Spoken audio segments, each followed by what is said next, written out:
just like that, we've wrapped up most of the year. It would be trite to say that time flies, but it does feel that way. And it still hasn't sunk in that by the time this video comes up, we'll be getting ready to say goodbye once more to some of our favourite series. But as it's always been, there's always something good on the horizon to look forward to. 2024 is weeks away, and we already have what's looking like a pretty great season to open up the year. Here's what I think are the top 10 most anticipated anime for winter 2024. So let's dive in.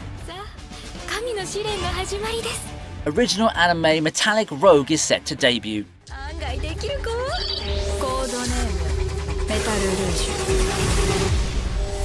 Studio Bones is set to celebrate its 25th anniversary next year, so what better way to commemorate such a momentous occasion for the studio responsible for bringing us a lot of our favourites than with a new original anime. Metallic Rogue, as of the time of writing, is still an anime shrouded in mystery. However, the anticipation's there, with it being a really cool take on the sci-fi genre, integrating what seems to be magical girl elements into a sci-fi setting that reminds people of Axel World or Tiger and Bunny, if you've been around long enough to know those two shows. With more Symphogear looming in the horizon, looks like the magical girl sci-fi subgenre is pushing for a comeback. Have you checked the trailer for Metallic Rogue yet? It's pretty cool, and I do like the atmosphere it evokes with a unique musical accompaniment. With a pretty neat setting and some popular voice actors leading the charge, Studio Bones looks to open 2024 with a bang.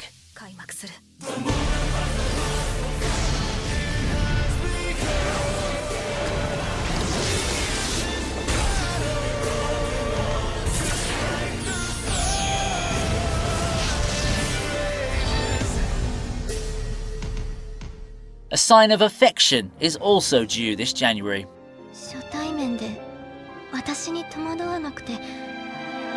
Now, if you prefer something a little bit more down to earth and sweet, A Sign of Affection is shaping up to be this winter's comfort anime. It tells the story of a hearing impaired protagonist and how her otherwise lonely world brightens upon meeting the one person who accepts her and understands her. It's a really touching romance manga that's been deserving of an adaptation for so long, and I'm glad that we're finally going to see it. As someone who's read some of the source material, I'd say that it's super easy to get invested on some of the characters and root for them. A Sign of Affection is a light-hearted romance that ought to touch the hearts of anyone planning to watch it. We all need that temporary reprieve from the harshness of the world, and this upcoming anime ought to give us some hope and comfort when we need it the most.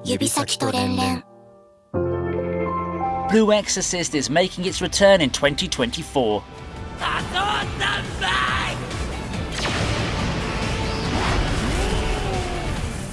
Blue Exorcist in 2024? Yeah, your eyes aren't deceiving you. Blue Exorcist as an anime adaptation has had its share of ups and downs, but it's undeniable that it's garnered quite the sizable fanbase over the years. With the last anime project being in 2017, the announcement just this year was quite a pleasant surprise, especially for those who've given up hope on a new anime.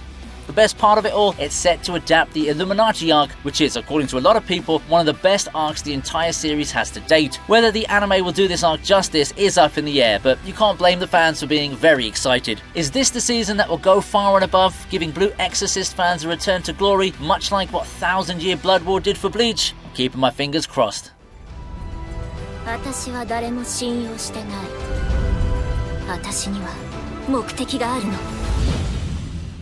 Next up is Sengoku Yoko.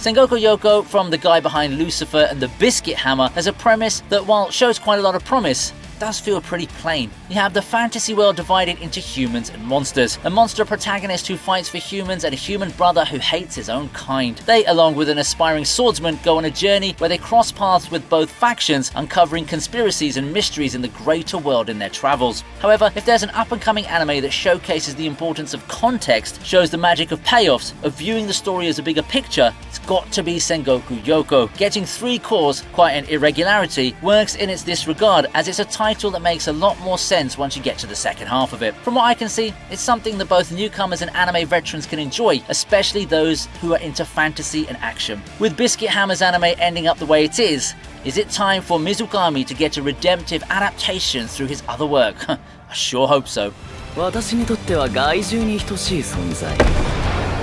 早く始めませんか。さようなら。読み死にお気をつけて。Chained Soldier is also coming this winter.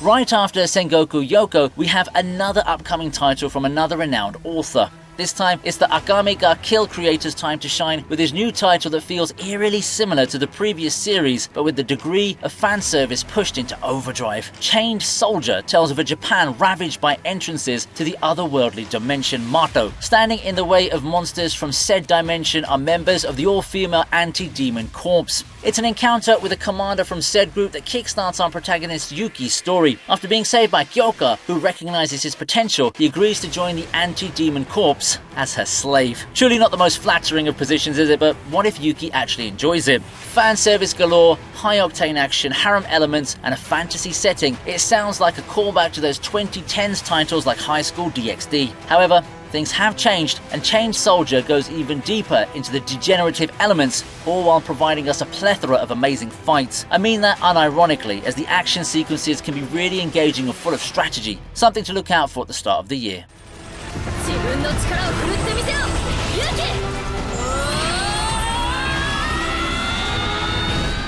For now, hit that like button if you're enjoying this content, and let's hurry and get to the second half of the list. Can we take a look at the second season of Tsukimichi?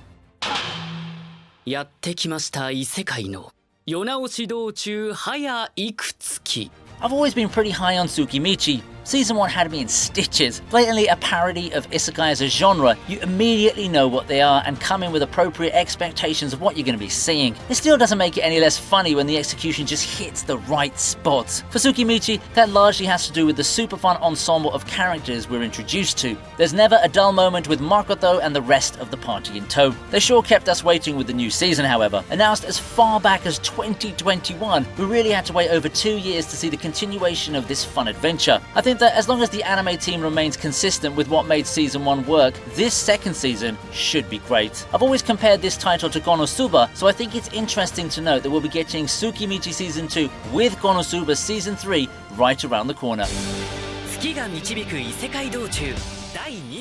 Delicious in Dungeon is up next.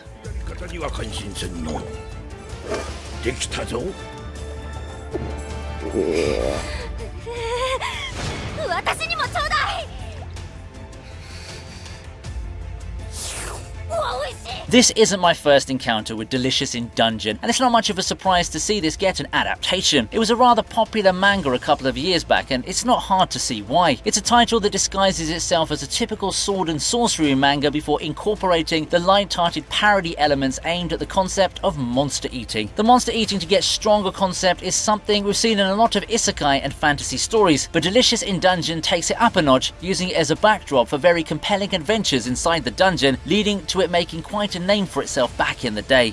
There's comedy, engaging interactions, and most importantly, really creative monster dishes at every turn. It's got a little of everything, from light-hearted moments to sincere, wholesome moments of character growth. Don't let the plain promotional art or the simple synopsis get to you. Delicious in Dungeon is a far better series than any promo material can make it out to be, and it's something you have to read or watch to truly experience it in full.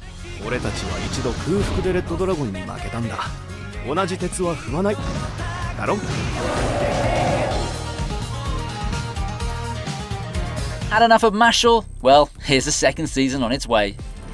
行こう。俺からすれば貴様は二流だと言っているんだ。 This was one quick sequel announcement. I think it's more appropriate to call this Mashal Season 1 Part 2. It's obviously a second core disguised as a second season, but you know, semantics aside, and more importantly, what that means is that we'll be getting another 12 episodes of this enjoyable parody. I'm not gonna lie, Mashal on paper isn't anything too special. The thing looks like a parody of media franchises like One Punch Man, Black Clover, and Harry Potter, but everything put together just works. It's entertaining, the characters are a quirky and fun bunch, and the plot, while simple, has some shining moments of drama with a handful of stakes. If you enjoyed Mashal's first season, then you're definitely going to want to check this one out. If you haven't seen it yet and are looking for some meta humor and some over-the-top fights to keep yourself entertained, you might want to take a shot at Mashal. お父様、ついに見つけました。なくし物を。そうか。ついに。 Classroom of Elite continues its role with the third season.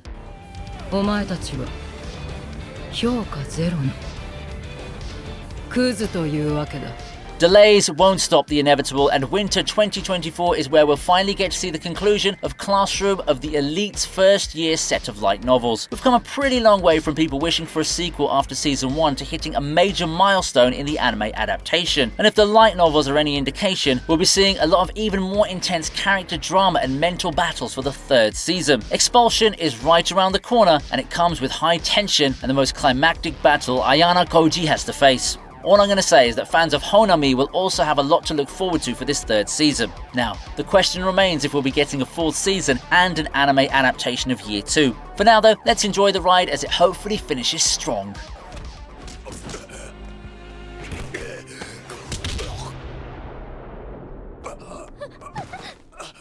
To end this list then, we have Solo Leveling.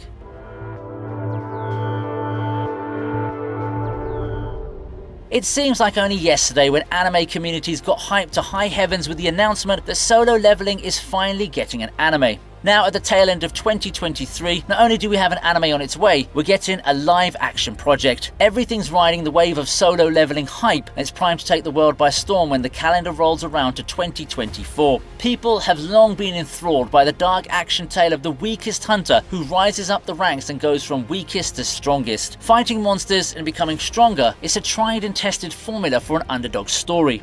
And it really works, mostly due to being captivated by the struggle and the eventual triumph, as well as a lot of cool badass moments integrated with the simple yet engrossing plot. But will Solo Leveling live up to the hype generated by source material readers, or will it fall into the same fate as those webtoon adaptations of 2020? Only time will tell, and the world is watching.